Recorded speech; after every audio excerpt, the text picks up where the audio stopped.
Bonjour tout le monde, j'espère que vous allez bien, que tout se passe très bien chez vous. Nous nous retrouvons aujourd'hui pour un nouveau top 10 sur des idées reçues qui pourtant sont bel et bien fausses. Par exemple, la masturbation qui rendrait sourd. Nous savons tous aujourd'hui que cela est complètement faux, mais cette idée daterait de 1764 avec Samuel Auguste Tissot, un ancien médecin suisse, expliquant dans une de ses rédactions que non seulement se masturber rendrait sourd, mais en plus stupide. Du coup les gens l'ont cru et cette idée resta encore dans nos croyances aujourd'hui. Enfin bref, n'oublie pas de t'abonner si cela n'est pas déjà fait et d'activer la petite cloche comme ça pour recevoir une notification lors de nouvelles vidéos postées sur la chaîne. C'est vraiment important pour moi que tu le fasses car j'aimerais que d'autres personnes autres que mes parents regardent mes vidéos. Non bien sûr je rigole mais vraiment n'oublie pas de les activer. Sur ce, c'est parti pour ce 22e épisode de Top 10 sur cette chaîne YouTube.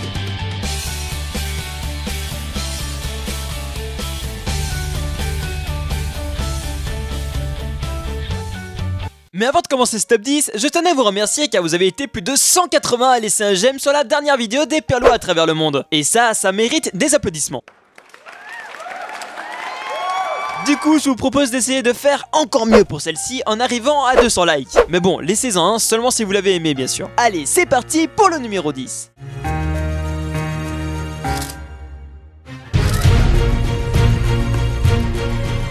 Pour ce numéro 10, nous allons parler des moustiques et plus précisément du moyen de les faire fuir. Vous avez peut-être, voire sûrement déjà entendu parler de la citronnelle que l'on retrouve d'ailleurs dans beaucoup de produits anti-moustiques disponibles en pharmacie ou même dans certains magasins. Eh bien, je suis heureux de vous apprendre que cela ne sert strictement à rien. D'ailleurs, j'avais fait le test lors de mes vacances en France. Nous étions près de marécages, du coup, il y a eu plus d'une centaine de moustiques dans notre appartement de résidence. Je peux vous dire que je n'ai jamais été autant sucé de toute ma vie durant cette semaine-là.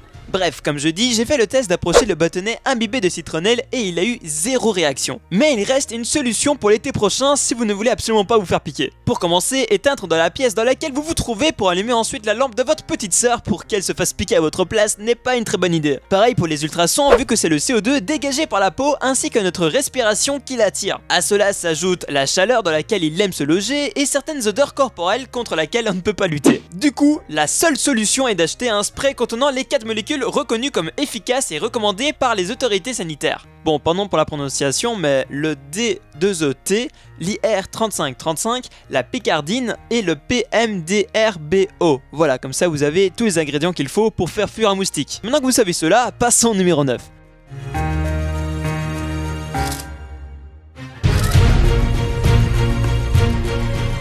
Numéro 9, les pâtes. J'avoue qu'après avoir fait quelques recherches et eu un débat de 15 minutes avec ma sœur, je ne sais toujours pas d'où elles proviennent exactement. Je dirais de Chine pour être alors ensuite importées en Italie, mais n'en suis vraiment pas sûr. Du coup, si un d'entre vous le savez, n'hésitez pas à me le mettre dans les commentaires. Bref, le but de ce numéro 9 n'est pas de vous dévoiler leur origine, mais de vous faire apprendre qu'ajouter de l'huile lors de la cuisson ne les empêchera pas de coller. En effet, l'huile est une substance hydrophobique, c'est-à-dire que l'eau repousse l'huile, donc est insoluble, et du coup flotte à la surface de l'eau. Les pâtes n'entrent donc pas en contact avec l'huile qui peut cependant se déposer sur les pâtes pendant l'égouttage, bien que ceci empêche par la suite la sauce d'y adhérer. Du coup, la raison principale d'en ajouter est que cela empêche l'eau de déborder ou de former de l'écume.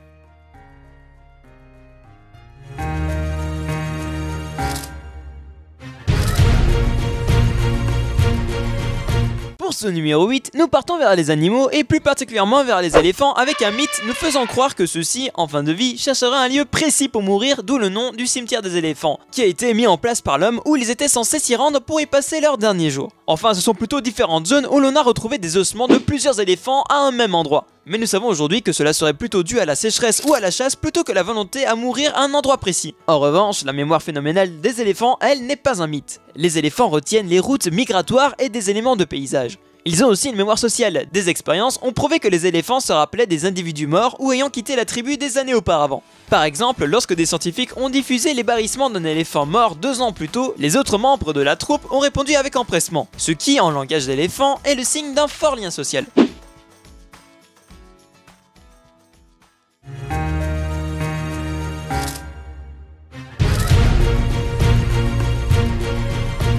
Et nous continuons sur le thème des animaux avec cette fois-ci le taureau qui deviendrait agressif lorsqu'il voit de la couleur rouge. Ce sujet fait directement penser à la corrida, un sport, je ne sais pas trop comment nous pourrions appeler cette discipline barbare, créée pour de gros connards qui se sont sûrement éclatés la gueule sur le sol lors de leur naissance. Bon, ceci étant dit, je peux maintenant divulguer la vérité sur cette idée reçue. Pour commencer, le taureau ne perçoit pas la couleur rouge suite au peu de cônes que la rétine perçoit. En revanche, ils ont beaucoup de bâtonnets, ce qui fait qu'ils voient plutôt bien dans la pénombre contrairement à nous. En réalité, le taureau fonce vers le drapeau car celui-ci bouge et non parce qu'il est rouge. D'ailleurs, ce drapeau était, il y a un petit temps maintenant, blanc, jaune et puis maintenant rouge. S'il est rouge, c'est pour ne pas que le public soit trop dégoûté à la vue du sang projeté sur le drapeau.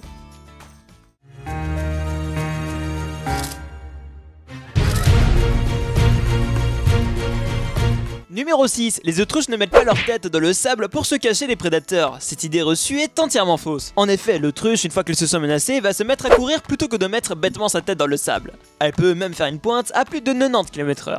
Mais nous n'allons pas nous mentir, elle met tout de même sa tête dans le sable pour 3 raisons. La première est pour se mettre à l'abri lors de tempêtes de sable dans le désert. La deuxième est pour retirer les animaux qui se seraient logés dans le trou où elle y a pondu des œufs vu la chaleur qu'il y fait. Et enfin, la troisième est qu'il y cherche de la nourriture dans le sable. Voilà, maintenant vous pourrez faire les malins devant vos potes avec cette information de dingue que je viens de vous donner.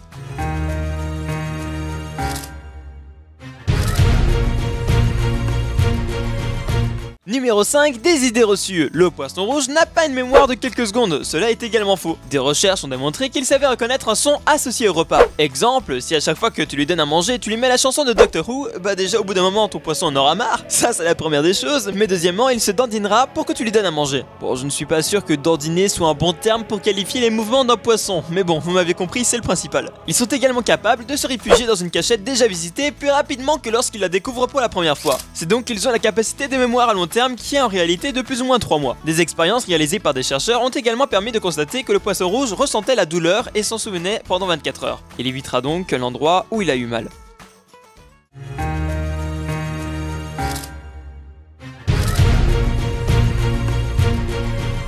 Numéro 4. Les cheveux et les ongles ne poussent pas après la mort. Cette idée est une nouvelle fois fausse. L'explication est qu'après la mort, la peau se dessèche et se rétracte autour de la base des cheveux et des ongles, ce qui donne l'apparence d'une croissance. C'est logique car pour que des cheveux poussent, il faut que du sang oxygéné et que des nutriments approvisionnent les follicules. Or, quand on meurt, le sang s'arrête de circuler dans le corps. Du coup, le processus de pousser s'arrête immédiatement.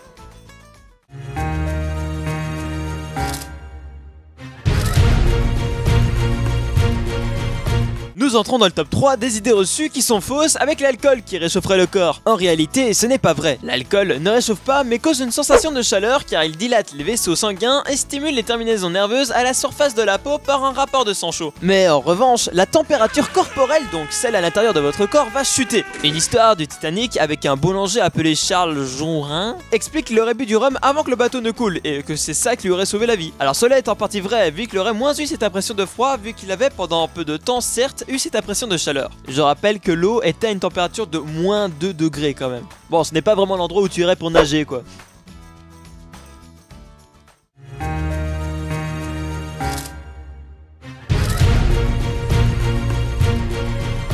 Numéro 2, je pense que certains vont être déçus de l'apprendre, mais les tournesols en fleurs ne suivent pas le mouvement du soleil au cours de la journée. Ce sont les feuilles qui s'orientent seulement avant la floraison. Ce phénomène disparaît ensuite et la fleur demeure définitivement dirigée vers l'est. Pour faire un gros résumé, les bébés tournesols suivent à une vitesse très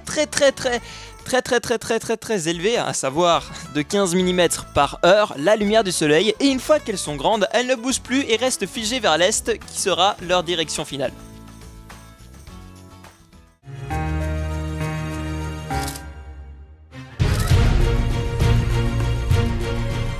Et enfin, pour terminer, en numéro 1 de ce top 10, nous allons parler des Vikings. Bien qu'ils soient tous représentés en général dans les dessins animés avec des casques à cornes, il n'en est rien, car ils n'en portaient presque jamais. À vrai dire, le peuple viking était très pragmatique et ne voulait pas s'encombrer de casques avec de grandes cornes lourdes très handicapantes. En effet, ils avaient peur de crever l'œil d'un allié ou de se faire voler le leur par un ennemi qui pourrait le lui planter dans le ventre ensuite. Ou encore de le coincer dans un bouclier, dans des branches, etc. Non, en réalité, ils les mettaient seulement pour montrer leur richesse durant de grandes cérémonies comme le mariage par exemple. Cette image du viking portant un casque à cornes a été inspirée d'une mise en scène datant de 1876 avec l'opéra de Richard Wagner.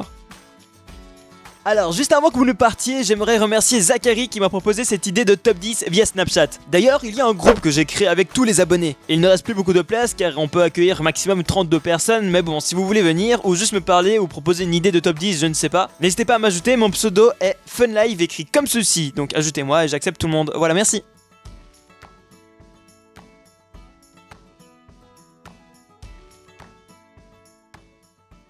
Merci à toi d'avoir regardé ce top 10, j'espère qu'il t'aura plu, si c'est le cas n'hésite pas à t'abonner à la chaîne. Tu peux également partager cette vidéo et y laisser un j'aime si elle t'a plu. Sur ce, je vous donne rendez-vous vendredi prochain pour un prochain top 10. Allez, ciao tout le monde.